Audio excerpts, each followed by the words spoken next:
자, 그 다음에요. 그 다음에 제가 이제 오늘 이제 그러니까는 이제 이 모피아 얘기는 이 정도로 하고요. 주말에는 좀 가벼운 얘기 하려고 했었는데 그런 기사가 나왔길래 제가 이제 그 얘기한 거고요. 그 다음에 제가 이제 마지막에 있는 얘기는요. 좀 이제 즐거운 얘기로 좀 바꾸기 위해서요. 바꾸기 위해서 제가 준비한 자료입니다. 자료인데 자, 이제 두 번째 주제는 이제 제 원래 주제죠. 원래 주제요. 그리운 사람들에 대한 부끄러움, 그리고 나의 삶에 있어서 정치란 무엇인가. 이 얘기를 좀 이제 하도록 하겠습니다. 뭐 그리운 사람들이라면, 저한테 그리운 사람은요, 사실 제일 그리운 사람은 뭐 누구나가 그렇겠지만은, 저는 어머님은 지금 거의 100세 가깝게 살아계시지만은, 지난주에는 그러니까 굉장히 유독해가지고 위험한 고비를 여러분들이 많이 염려해 주신 덕분에 고비도 넘겼지만은요. 그래도 이제 사실은 마음의 준비는 하고 살고 있습니다. 근데 저는 이제 아버님은 좀 일찍 돌아가셨어요. 그래서 아버님 몫까지 어머님이 다 사시는 것 같다고. 아버님은 너무 일찍 돌아가셨습니다. 저는 이제 아버님한테 굉장히 많은 빚을 지고 있습니다. 모든 사람들이 그렇겠지만은 제 학문적인 기반, 그리고 제가 제 나름대로 칼날을 갖게 해주신 분. 그래서 참 그립죠. 제가 이제 가끔 보게 되면 이제 약주 한 잔 대접해주고 싶은데 옆에 안 계시고 이제 그러시니까요. 근데 저희 선친은 참 혁명가처럼 사셨어요. 독립운동도 하시고, 그다음에 이승만, 박정희 체제 속에서 이제 그러니까 굉장히 소위 말해서 민주화를 위해서도 그랬었고요. 근데 제가 제 이제 아버님을 얘기하려는 것보다도, 저는 이제 어린 시절에 보게 되면요. 선친의 그러한 이제 위치 때문에, 선친이 이제 툭 하면 이제 그러니까 가택연금을 많이 당하고 그랬었어요. 그러다 보니까는 선친의 이제 아버님의 심부름을 많이 이제 다녔어요. 제가 이제 일종의 그러니까 뭐냐면 연락책 비슷하게 이제 그러니까 이런 역할을 한 거죠. 그러면서 이제 당시에 이제 제가 어렸을 때 이제 어른들은 당시에 이제 그러니까 독립운동 하셨던 분들도 젊으실 때 하신 분들도 많이 있었습니다. 그러니까 이 독립운동 하신 분들도 이제 많이 만나고 그랬었는데, 이 독립운동 하신 분들 중에서 이제 기억에 남는 분 중에 하나라면 이제 이강훈 선생님이라고 광복회 회장을 2번이나 지내신 분이신데, 이런 분들을 이제 그러니까 제가 이제 이렇게 많은 분들을 사실 만나고 그랬었어요. 만나고 그랬었는데, 이제 제가 이제 대학생 시절이 되면서요. 이제 대학생이라는 건 이제 그런 거잖아요. 이제 마지막 배움의 단계고, 이제 졸업을 하게 되면 사회에 진출하는 거잖아요. 현실 사회예요. 그래서 이제 자연히 대학생들은 현실 사회에 자기가 조금 있으면 이제 진출을 해야 될 장이기 때문에 그 현실 사회에 대해서 관심을 갖는 게 어떻게 보면 자연스러운 거잖아요. 그 관심의 연장선에서 당시에는 이제 그러니까는 제가 졸업할 무렵에는 전두환 정권 때였었습니다. 전두환이 이제 소위 군사 쿠데타 일으켜가지고 그랬었던 때요. 그러니까 이제 젊은 사람들이 되게 가지고 있는 게 정의감 같은 걸 이제 가지고 있잖아요. 정의감을요. 정의감을 갖고 있는 이유는 저는 당연하다고 생각해요. 사람이 좀 순수할 때, 순수한 사람들이 되게 가지고 있는, 순수한 사람이 가장 사람의 전형적인 모습을 저는 갖고 있다고 생각하는데요. 사람하고 일반적인 동물하고 차이를 저는 가장 잘 설명하는 게 소위 말해서 맹자의 그러니까 사단사덕이라고 생각하는데요. 사단이라는 게 뭡니까? 우리가 측은지심을 갖고 있다, 사람은. 측은지심이라는 게 불쌍한 사람을 보게 되면은, 불쌍한 걸 보게 되면은 그걸 이제 그러니까는 이 불쌍한 마음이, 여기는 착한 마음이죠. 그러니까요. 이런 거라든가, 아니면 수호지심. 자기가 잘못을 했을 때는 그러니까 부끄러워하거나, 부끄러워하는 이런 마음인들이죠. 그렇죠? 그 다음에 다른 사람이 만약에 그러니까 옳지 않은 짓을 하게 되면은 그걸 미워하는 마음, 이런 것들이 수호지심이죠. 그렇죠? 이것이 이제 그러니까 의로움의 바탕인 거죠. 또 하나가 이제 뭐냐면 사양지심. 사람이라면 기본적으로 우리가 상대방과의 관계를 그러니까 우리가 맺고 살아야 되기 때문에, 사회적 동물이기 때문에요. 상대방을 배려하는 마음. 그게 이제 사양지심이라고 저는 생각을 해요. 예? 그래서 예지요, 예. 이인의 예되고. 저는 그리고 마지막으로 구한 게 뭐냐면 이 시비지심. 시비지심이 저는 이게 뭐냐면 정의감과 관련되는 거라고 생각합니다. 옳고 그른 것을 구별할 줄 아는 이거죠. 예? 옳고 그런 것을. 그러니까 옳게 살려고 하는 어떤 마음이죠. 예? 옳게 살려고 하는 마음이요. 그렇죠? 그 정의감이죠. 그러니까 사람이 순수할 때는 이러한 그러니까 네 가지 마음이 아무래도 많이 그러니까 발현될 수밖에 없죠. 예? 젊었을 때, 그다음에 어렸을 때 되게 사람들을 보게 되면 이런 마음들을 자연스럽게들 많이들 이제 확인되고 그러잖아요. 그렇죠? 그런데 이런 이제 그러니까는 이 정의감이 대학생 시절 때는 굉장히 아무래도 충만할 수밖에 없죠. 근데 젊은 사람들이 갖고 있는 하나의 좀 이제 부족한 게 뭐냐면 이게 좋게 얘기하면 패기지만은 조금 이제 그러니까 우리가 뭐 나쁘게라는 표현은 좀 적합치 않지만 하여간 좀 조급증 같은 거죠. 조급증 같은 거예요.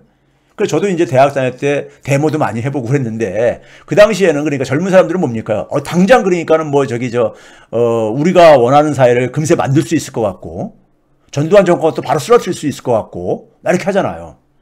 그런데 제가 이제 선배나 선생님들을 이렇게 이제 접촉을 하면서 새로운 깨달음을 얻은 게 그 당시에요. 새로운 깨달음을 얻은 게 독립운동 하시는 분들 보게 되면 나이가 그 당시에 연세가 이제 적어도 60대 이상 되신 분들이었었어요. 60대 이상 되신 분들이었었는데 그분들이 젊었을 때 어떤 분들은 일찍이는 10대 때부터 뭐 늦어도 20대 때 그러니까 독립운동에 뛰어들어가지고 기약 없는 그러니까 독립투쟁에 이제 뛰어드는 거예요. 근데 처음에 뛰어들 때는 그분들도 이거 뭐 한 2, 3년 뭐 길어야 한 5년 안에 5년 아니면 이거 해낼 수 있지 않을까 이런 생각 안 했겠습니까? 안 하겠습니까? 하죠. 근데 이게 하다 보니 하는데 이게 수십 년이 지나도 이게 독립이 안 이루어지고 있는 거예요. 사람이 지치기도 하죠. 그 지치는 과정 속에서 변절자도 나오게 되고 그러는 거잖아요. 예? 근데 이분들은 그렇게 해서 어쨌든 간에 참고 해가지고 광복까지 맞이했어요. 맞이했는데 광복이 되고 나면은 그래도 좀 자기들이 원하는 세상이 좀 도래할 줄 알았어요. 누구나가 그렇잖아요. 예? 일제를 쫓아내고 광복을 만들었을 때는 좀 제대로 된 사회가 제대로 된 나라가를 기대하지 않았겠습니까요? 그런데 이승만 독재 체제, 박정희 군사 정권 이게 또 그러니까 수십 년 이게 진행되는 거예요. 자, 그렇게 봤을 때요. 한평생을 이분들도 그러니까 젊었을 때는 뭘 바라고 자기가 무슨 뭐 벼슬을 하겠다고 바라고 이런 거 독립운동을 하신 분들은 없습니다. 그냥 그걸 당연히 해야 되는 일이었기 때문에 사람이라면 당연히 해야 되는 일이기 때문에 한 거죠. 했는데 평생 살면서 자기가 살아생전에 그러니까는 제대로 된 나라를 못 볼 것 같아. 더구나 분단까지 돼버렸잖아요. 이분들은 독립운동 하신 분들은요, 분단이 돼 있는 한은 완전히 독립이 된 게 아니다. 이런 생각들을 가지고 계시는 분입니다. 그게 정확한 인식이죠. 예? 외세에 의해서 분단이 됐으니까요. 예? 그런데 이분들이 그러니까 살아생전에 자기는 독립만 되고 나면은 조국의 광복만 되고 나면은 그래도 제대로 된 나라가 그러니까는 전개될 줄 알았는데 그 속에서 이승만 체제, 박정희 체제, 전두환 체제 계속 되는 걸 보고서는 이분들이 어떻겠습니까요? 문제는 뭐냐면 이분들이 그렇게 평생을 그렇게 참 진짜 나라와 이 조국을 위해서 사는 과정 속에서 개인의 삶을 굉장히 많이 포기한 거예요. 가족들을 굉장히 많이 희생시킨 거예요. 의도하지 않게요. 제가 이제 그런 경우를 많이 봤습니다. 독립운동 하셨던 선생님들 같은 경우 그 당시에 보게 되면요. 가족들이 제가 이제 찾아뵈요. 찾아뵈면은 제가 이제 그 당시에 우리는 서클이라고 불렀었는데 동아리가 아니라 서클이라고 불렀었는데 저는 이제 통일운동을 이제 했었습니다. 전국 대학생 통일문제 연구협의라는 걸 만들어가지고 그러니까 일종의 연합서클이죠. 만들어가지고 이제 창립총회를 하는데, 예? 창립총회를 하는데요. 전두환 정권에서 이제 워낙 이제 감시가 심하고 그러니까는 많은 학생들이 못 모였어요. 근데 그때 이제 그러니까 이가훈 선생이 이제 축사를 해주러 왔는데 많이 모여가지고 좀 이제 하는 모습을 좀 보여드리고 싶었는데 많이 안 모여가지고 제가 좀 미안해하고 그러니까는 저를 오히려 격려하면서 무슨 말을 했냐면요. 자기들이 독립운동할 때 상해 임시정부에 보게 되면은 두세 사람이 지키고 그랬다는 거예요. 두세 사람이 있을 때가 대부분이었을 때는 거예요. 예? 사람들이 하다가 떠나기도 하고 참 힘들고 그러다 보니까요. 그렇죠? 이제 그런 얘기를 들으면서 그 선생님들이 이제 가끔 이제 찾아뵐 때가 있으면 이제 조언을 구하거나 아니면 이제 인사드리러 갈 때 보게 되면요. 참 진짜 사시는 곳이 저도 넉넉치 않은 데서 살았지만은 한 분은 이제 그러니까는 제가 찾아가니까 저 봉천동 다리 밑에 지금은 그게 있는지 없는지 모르겠습니다. 봉천동 다리 밑에 그냥 방 한 칸짜리 집에 사시고 거주하시는데 이제 뭐 이 사모님이 계시는 사모님만 이제 이렇게 가는데 굉장히 반갑게 이제 선생님은 이제 맞이해줘요. 최고 났는가 하면서 저는 이제 대학생이니까는 주로 이제 선생님들 찾아갈 때면요 소주 사업들이 병을 한 병 사가지고 갑니다. 돈이 없고 그러니까 이제 제가 마실 술은 정도는 이제 사가지고 가는데 그러면 이제 선생님들이 이제 뭐 상 좀 차리라고 이제 합니다. 그럼 뭐 이제 김치 내놓고 이제 김치면은 되고 저 같은 경우는 그거면 됐었죠. 젊은 사람이니까요. 김치하고도 그러니까 얼마든지 술을 마시고 그럴 수 있었으니까요. 근데 이제 상을 차리라 그러는데 그 상을 차리는 사모님 입장 속에서 볼 때는 굉장히 부담스러운 거예요. 그러니까 이게 자기 남편을 그러니까는 존경해가지고 막 찾아와서 인사드리고 그러는데 이게 뭐 집에 그러니까 뭐 대접할 것도 없고, 예? 경제적으로 그러니까 굉장히 어떻게 보면 빈궁한 생활을 하다 보니까요, 예? 빈궁한 생활을 하니까 뭐 자녀들도 제대로 교육을 못 시켜가지고 우리가 독립운동하면 3대가 그러니까는 고생한다는 말이 있잖아요. 그러다 보니까는 굉장히 미안한 거예요. 근데 그런지 모르고 갔다가 이제 그러니까 그러면 상 차리라 해가지고 그래도 어쨌든 간에 가는데 그 가족들이 그러니까 편안하게 사신 가족들을 제가 별로 못 봤어요. 독립운동 하신 분들 치고요. 그리고 해방 이후에 또 이제 이승만, 반 박정희 뭐 이런 독재투쟁을 하시던 분들 보시게 되면요. 예? 그럼 이제 그런 분들을 제가 이렇게 겪으면서 제가 무슨 생각이 들었냐면요. 나도 내가 지금 학생운동 한다고 그렇게 뭐 데모한다고 그렇게 하는데 우리는 지금 뭐게 되면 한 몇 년 안에 한 2, 3년 아니면 전두환 정권 다 쓰러뜨리고 좀 우리가 원하는 그러니까 이 사회 만들 수 있을 거라고 생각하는데 우리도 그게 안 될 수도 있겠다. 내 죽을 때까지도 그러니까는 뭐 이런 생각을 갑자기 드는 거예요. 왜?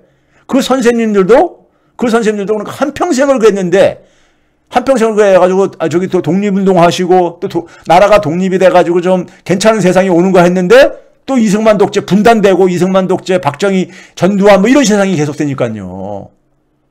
그러니까 거의 돌아가시기 이제니까 삶이 얼마 안 남은 상황 속에서도 제대로 된 세상을 한번 제대로 못 보고 있으니까, 예? 그럼 그런 과정 속에서 또 더군다나 개인적으로 그러니까 많은 가족들을 의도하지 않게 그러니까 희생을 시킨 거란 말이에요. 자, 그분들을 보면서 제가 굉장히 제 자신한테 다시 묻게 되더라고요. 나도 내 평생 내가 이러다가 내 죽을 때까지 내가 원하는 세상을 못 볼 수도 있는데 그래도 할 자신이 있느냐? 이걸 묻게 되더라고요. 예? 이게 그러니까 한 5년 고생을 해가지고 이게 된다면은 하겠는데 그 이상 걸릴 수도 있는 거 아니겠습니까요? 그분들 보니까 그런 생각이 드는 거예요. 그분들 보니까요. 예? 그래서 그분들을 보면서 이제 제가 이제 그 선생님들이라든가 선생님들을 이렇게 찾아뵈면서요. 그분들 같은 경우 얼마나 답답했었겠는가. 얼마나 답답했겠었는가. 우리가 이번에 그러니까 우리가 검찰 개혁을 하면서 지금 완전히 검찰 개혁도 지금 안 이루어진 상태, 언론 개혁도 지금 안 된 상태, 예? 더구나 모피아 개혁도 해야 되고, 예? 그래가지고 지금 뭐냐면 4.7 보궐선거에서 더구나 대참패를 하고, 굉장히 우리 지금 우울하고 많은 분들이 촛불 시민들이 우울하고 또 실망하고 분노감도 생기고 그러잖아요.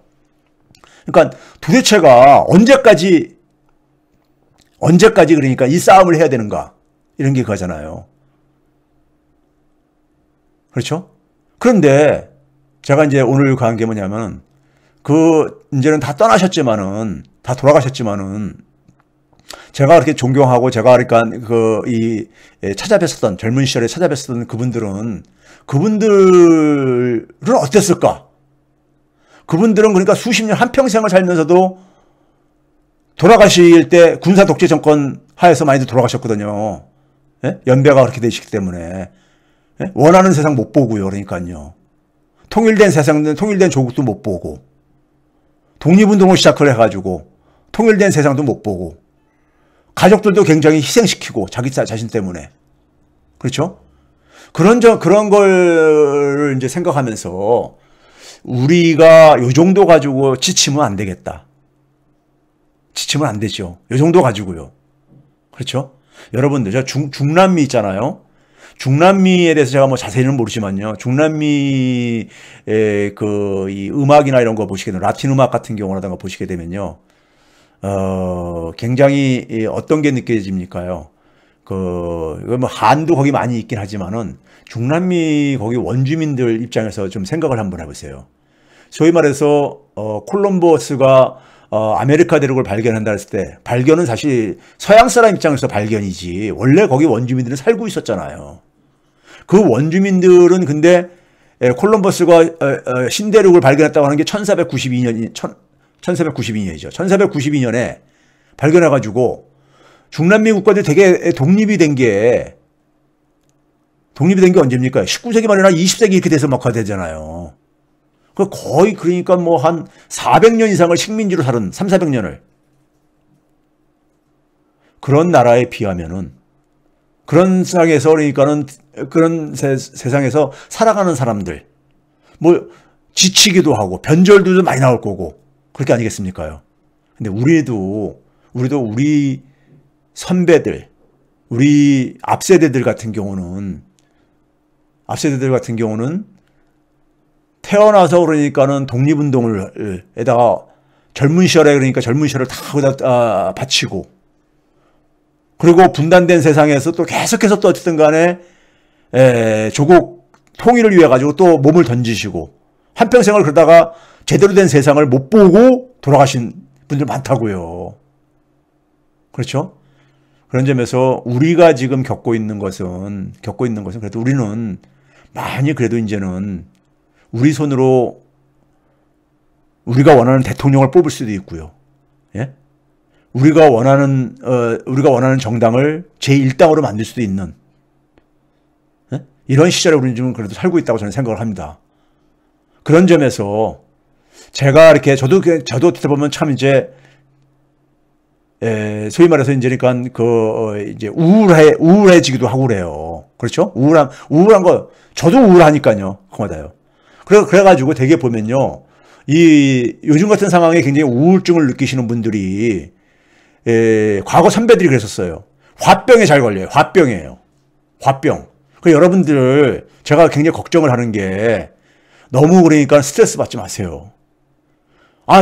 저 나쁜 사람들보다, 부패 세력들보다 더 건강하게 오래 사셔야 되잖아요. 예? 예? 근데 스트레스 쌓여가지고 화병 걸리시고 그러면 너무 슬픈 거예요, 사실은요. 제가 지금, 예? 그렇잖아요. 저 그런 선배들 많이 봤어요. 화병 걸려서 돌아가시는 분들이요. 예? 화병 걸려서 돌아가시는 분들. 예? 그런 점에서 여러분들은 좀 길게 보시고요. 그리고 우리가 함께, 그러니까 손을 놓지 말고요. 예? 손을 놓지 말고요. 근데 우리한테는, 제가 그랬잖아요. 우리한테 엄청난 자산이 뭐라 했었어요? K민주주의입니다. K민주주의고, K민주주의를 가지고요. 지금 조중동 같은 경우는 맨날 기사 쏟아내는 거 보면 우리나라 망할 것 같잖아요. 내일 모레요. 그런데 우리나라 지금요, 엄청나게 지금 그러니까 우리가, 예? 단단해지고 있습니다. 제가 아까 마지막 자료가 그 자료입니다. 마지막 자료 아까 다시 제가 좀 보여드릴게요. 이게 뭐냐면요, 이번 주 자료인데, 이게 뭐냐면 주요 국가의 5년물 CDS 프리미엄이라고 제목이 돼 있죠. 이게 뭐냐면 정부가, 국가가 그러니까 채권을 발행하잖아요. 채권을, 그러니까요. 우리가 달러 자금을 조달하기 위해서는, 그러니까 뭐 하든 간에 이 할 때, 거기에 이제 그러니까 우리가 채권을 발행을 했을 때, 그 채권이라는 것은 아무리 국가가 발행한 거라고 하지만은 그거를 상환 못할 수도 있잖아요. 그러면 그 채권이 시장에서 그러니까는 이 매수자들이 사줘야 되는 거잖아요. 투자를 해줘야 되는 거잖아요. 자금을 조달하려면요. 그러면은 투자자들은 뭐냐면은 이 채권에 투자했을 때 자기가 수익을 보고 투자를 하지만은 투자를 보고 수익하지만은 이 투자한 채권을 해서 투자 자금을 회수를 못했을 때, 즉 뭐냐면 그 채권을 발행한 정부가 이 투자금을 그러니까 돌려주지 못할 때, 그래서 파산하는 거죠. 일종의 그러니까요. 파산. 예? 그랬을 때 거기에 대한 그러니까 일종의 뭐냐면은 보상, 보험 상품, 금융 상품에 대한 보험 상품이라고 생각하면 돼요. 그게 CDS입니다. 우리가 자동차 운전을 하다 보면 자동차 보험을 들잖아요. 자동차 사고를 날 때를 대비해가지고 드는 거잖아요. 그렇죠? 마찬가지로 모든 금융상품은 위험성이 다 있습니다. 그 위험성이라는 것은 내가 투자금을 온전하게 회수를 못하는 것을 의미를 하는 거죠. 그랬을 때 그걸 보상을 해주기 위해서 만든 게 CDS라는 상품입니다. CDS라는 상품이에요. 그러면 그 CDS 상품은 일종의 그러니까 그 투자하는 금융상품에 대한 보험료를 내야 되는 거잖아요. 그게 CDS 프리미엄입니다. 프리미엄인데 여기 지금 숫자들을 보게 되면요. 이게 뭐냐면은 단위가 BP인데 BP라는 것은 100분의 1%입니다. 그러니까 미국이 9라는 것은 무슨 얘기냐면은 0.09%라는 얘기예요. 미국 정부가 그러니까는 만기 5년짜리 채권에 대해서 그러니까는 그게 이제 그러니까 사고 쳤을 때 그러니까는 그걸 피해를 보상받기 위해서 자기가 보험 상품을 드는데 그 보험 상품의 가격이 얼마냐면은 0.09%라는 얘기예요. 그 원금의 0.09% 정도예요. 예? 이게 이제 BP가 베이시스 포인트의 약자로 100분의 1%를 얘기하는데 단위가 100분의 1%이기 때문에요. 0.09%의 그 보험료를 내야 된다는 얘기예요. 중국 같은 경우는 0.37%, 약 38%가 된다는 얘기고요. 그러니까 미국보다도 한 4배 정도가 그러니까 높은 거죠. 예? 일본이 그러니까는 0.17, 독일이 0.1 정도, 영국도 0.1 정도 이렇게 된다는 얘기예요. 프랑스가 0.2 정도 된다는 얘기고요. 이탈리아는 0.8. 이쪽 오른쪽으로 오게 되면 브라질은 그러니까는 아예 1.95%니까 한 2% 정도가 된다는 얘기고요. 굉장히 높은 거죠. 근데 대한민국이 지금 얼마냐면요. 0.20입니다. 0.20이면 여기서 우리나라보다 나은 나라를 한번 봐보세요. 미국이 우리나라보다 좀 낮고 일본, 독일, 영국 정도가 낮고 심지어 프랑스나 캐나다나 스페인 이런 나라보다 우리가 훨씬 더 낮잖아요. 아시아에서 우리나라보다 국가신용 등급이 높은 싱가포르 같은 경우도 우리보다 높잖아요. 22니까 우리는 20인데 그렇죠? 우리나라가 그만큼 대외적으로 우리나라 이게 바로 뭘 의미하는 거냐면요. 우리나라의 실제 대외 신인도를 보여주는 거예요. 이게요. 싱가포르가 국가신용등급은 우리가 높지만은 우리가 그러니까 더 우리나라가 발행하는 그러니까 채권이 더 안전하다고 보는 거예요. 예? 안전성에 있어서 여기 좀 주요 국가들 되게 큰 나라들을 중심으로 소개해놨잖아요. 근데 몇 번째예요? 미국. 그 다음에 뭐냐면 어디예요? 독일. 그 다음에 영국, 일본 다음인 거예요. 근데 이 앞에 있는 나라 미국, 독일, 영국, 일본들은 다 뭡니까요? 기축통화 혹은 준기축통화 국가들이잖아요. 예? IMF에서 그 사용하는 거니까 우리가 예? IMF 통화에 어쨌든 다 이게 그 합해지는 거잖아요. 근데 중국보다도 우리가 훨씬 더 그러니까는 예? 낮잖아요. 그러니까 대한민국이 지금 대외적으로는 선진국에 지금 그러니까 예? 선진국 반열에 당당히 들어가 있는 거예요 지금요. 아시아에서 홍콩, 싱가포르가 금융에 있어서 가장 그래도 어쨌든 발달한 지역으로 얘기를 하잖아요. 이들보다도 더 우리나라가 대외 신인도가 높은 거예요. 예? 높은 겁니다. 그런 점에서요. 이제 여러분들이 우리나라는 단단해지고 있다. 단단해지고 있는데 저는 하도 그러니까 조중동이 대한민국 그러니까 내일 모레 망할 것처럼 이렇게 얘기하고 앉았는데 사기들 치고 앉아 있는 거죠. 그렇죠?